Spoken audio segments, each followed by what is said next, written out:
We often look at the world of business and economics through complex terms and language. But what happens when language itself influences our economy and personal finances? Professor Keith Chen of UCLA's Anderson School of Management spoke recently with our Philip Yin about the impact of language on our economic behavior. So I'm an economist, and what I study primarily is how people make decisions when the consequences of those decisions occur far in the future.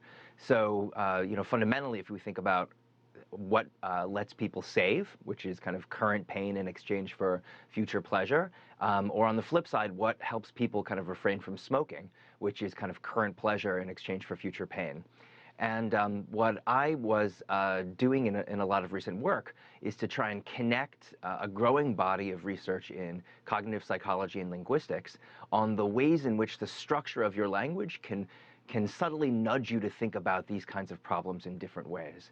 And then a lot of what I've been doing is investigating the effects that different structures of language have on your economic decision making using a very, very broad-based big data kind of approach, and looking at hundreds of thousands of families from all around the world, and then focusing in on kind of 9 countries in which kind of citizens within those countries natively speak multiple languages, and looking at subtle effects there of how their decision-making changes depending upon what types of languages they speak. So I want to ask you something about something you mentioned earlier about social behavior.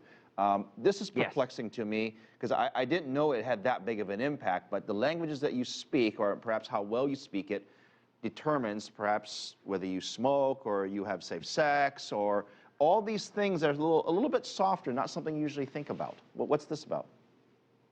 Yeah, that's right. So in my research, what I look at is whether or not your language subtly, kind of in some sense, breaks on a grammatical level the future versus the present. And what I hypothesized was that if your language creates a subtle kind of linguistic wedge that may lead to a subtle cognitive wedge between the future and the present, then it's going to be harder to do things like save, which requires you to sacrifice in the present for the future. And it's going to be easier to do things like smoke, which is current pleasure, kind of ignoring or asking you to ignore a little bit of future pain. So what I find is, so it turns out these are wide-ranging. So for example, several European languages effectively treat the future and the present in the same way. So Finnish, for example, has no future tense. And actually, English is a bit of an outlier amongst Germanic languages. So whereas most German speakers are perfectly comfortable saying "morgen regnet es," which is effectively "tomorrow rain it," to an English speaker that sounds very strange. Effectively, what you can find is that speakers of languages that break the future from the present in their language engage in much less future-oriented savings-type behaviors, even after controlling for a myriad of factors.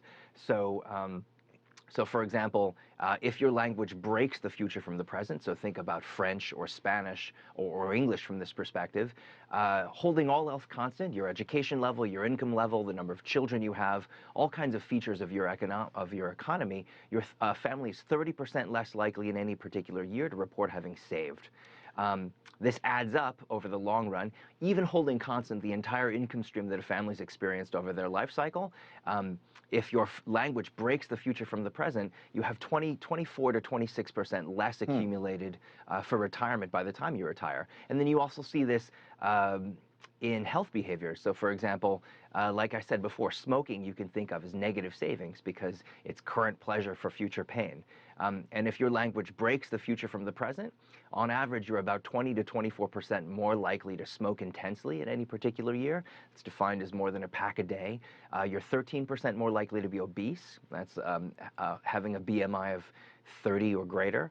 And you're 21% less likely to have used a condom, to report having used a condom in your last sexual encounter. Absolutely fascinating that you're able to dissect that from just the language itself. Last question for you, Professor. When a lot of us were growing up, we were told to learn Japanese and Spanish, and that was going to be the economic voice of the future in terms of the economy. Of course, that did not necessarily come true.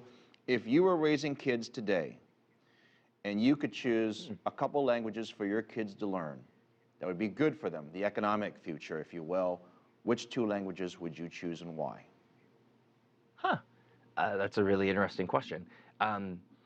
So from this perspective of being able to be kind of cognitively plastic, learning a different language writ large, any language actually brings a tremendous amount of benefit. So even learning Latin, which is kind of not widely spoken, has been shown to have these positive effects. From a purely usefulness perspective, I think both Mandarin, which is becoming a very widespread global business language, obviously, and actually, I would add to the list Portuguese, because I think the Brazilian economy is showing a tremendous amount of kind of vitality, and from that perspective, Portuguese is becoming a very widespread and useful language. Of course, Spanish is also very widely spoken.